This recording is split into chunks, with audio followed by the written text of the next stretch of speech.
I just drew this with my non-dominant hand, and now I'm about to paint it. And I have no idea if this is going to work. I've never done this before, so we'll be figuring this out together. And just like the drawing, we are leaning all the way into the wonk. This video is specifically for anyone recovering from surgery, an injury, or you have limited mobility. I just want you to know that you really can still draw and paint.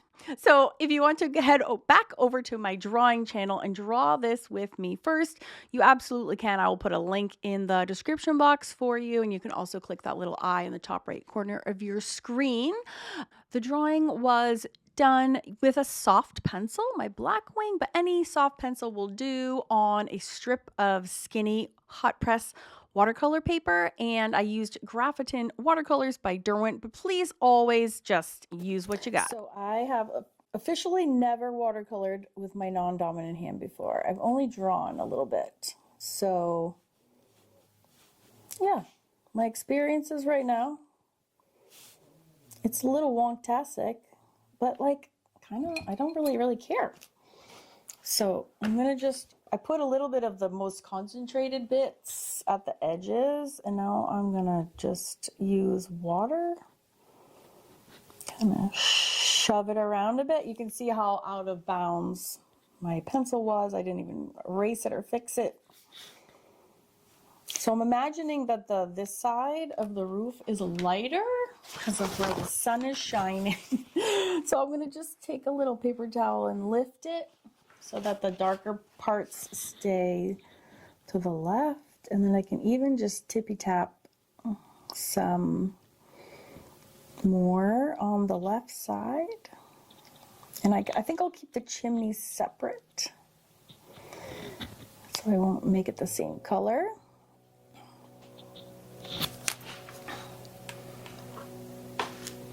All right, so far I'm all right. I'm picking the russet kind of yellowy color and treating the fish and chips sign the same way that I did the roof, whereas I put a little bit more concentrated color at the corners, and then I just use some water to kind of smear it and wash it out and blend it out in between. So it looks kind of aged. It actually looked really cool. I had already kind of pre-shaded everything with the blending stump, but that watercolor definitely adds more. And just like on the roof, where I want it to be a little bit lighter is in the center, I'll just pull that up with a little paper towel in the middle. All right, so far so good, actually. It's going a lot better than I thought. It really is. Little building itself, I think I'm going to use the graphite gray. And just like I did on the roof, I'm gonna do some darker colors in the corners and under these windows and elements. And then I think I'm going to use water to shove it in the direction that I want to go. It's definitely not easy, but it's also not as hard as actually I thought it was going to be. So that's a relief. All right, so that was just the water. Now that was just the watercolor, and now I'm just adding a little bit of water to spread it around the edges, all but minorly awkwardly. Goes really nicely with the water, with the graphite that I already had.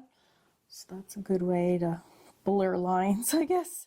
All right, so I'm going to use a little bit darker along this bottom and along these stairs and the left side of the door.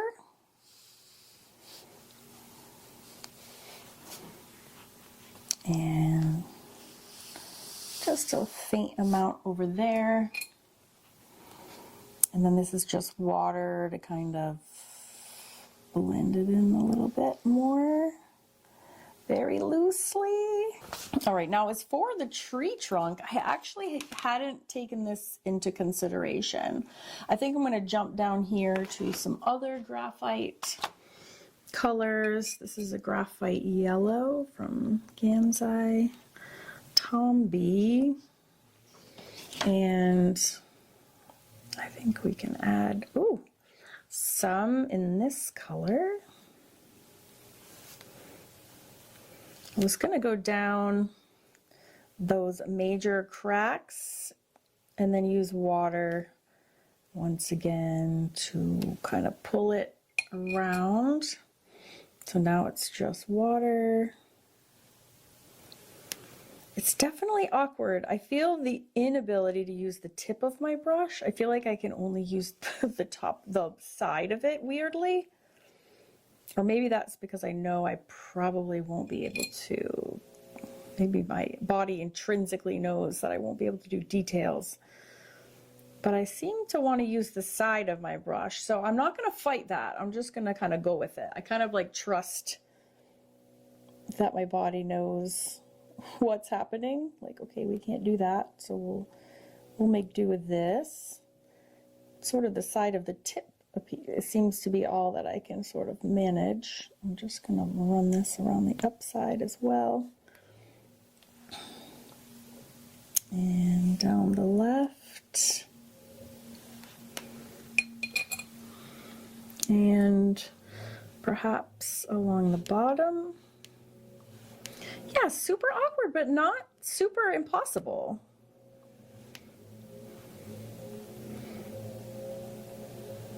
Not super impossible. Just a little different. I seem to want to push it. Just, I don't know where that's coming from.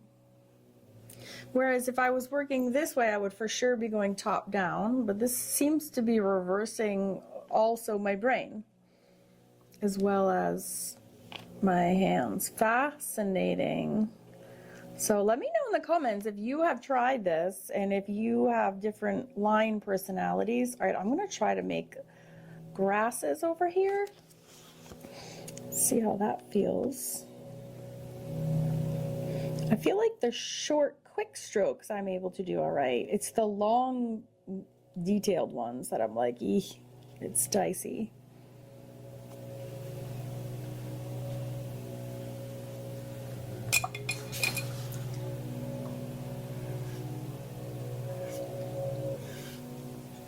Yeah, let me know your experience. I'm so curious as to what everyone else goes through with this. I know I am not alone.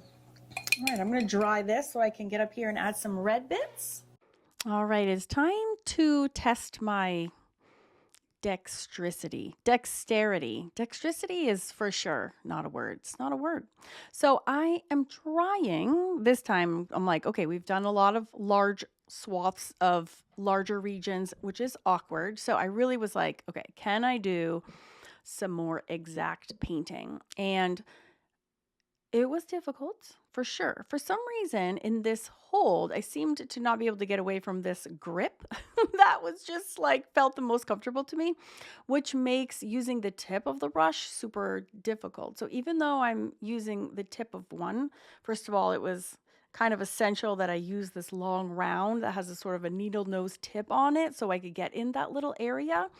I finally was able to get over that weird awkward side grip and do a little bit more regular, like a pencil grip, so that I could get some of the details done a little bit more, but I'm still using like kind of the side bristles. It was very difficult, but again, not impossible. It just, I knew that I'd have to brace my hand in order to get that amount of control.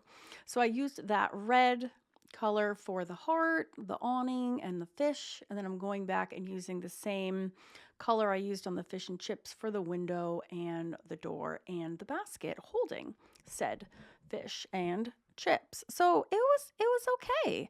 I was surprised by how awkward the paintbrush holding itself was going to be, especially in the larger area down below.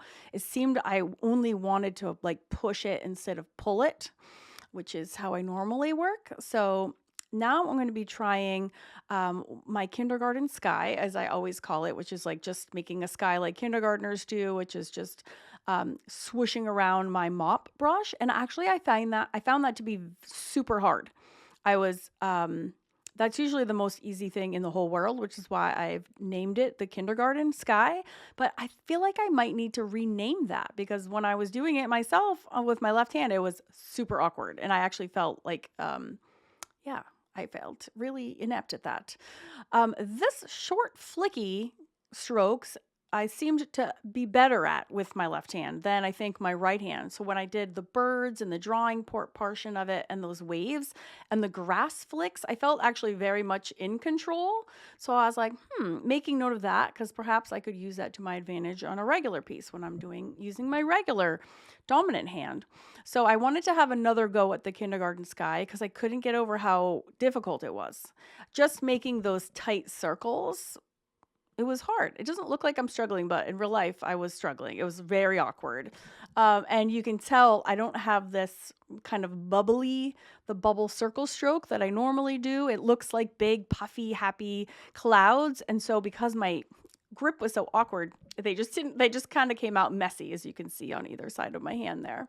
So I wanted to finish off my piece and give it the attention that it deserved to make it look as good as possible. So I'm just going back in with the soft pencil that I had used to draw this in with to begin with, and then I'm just adding a little bit more shading. So in case you're new to mixed media or the channel, I love to use watercolor and graphite together a lot. This is actually week 14 of a 52-week series I'm doing on across both my Karen Campbell draws and my mixed media channel. So you haven't subscribed to either, I would definitely do it because I'm doing these fun little collabs with myself every single week where we do a drawing and then we color it in. So if this is what we can do with the wrong hand, though, imagine what you can do with the right one. I was super pleased at how this came out, so I hope to see you in next week's video and click here to watch something new and fun today.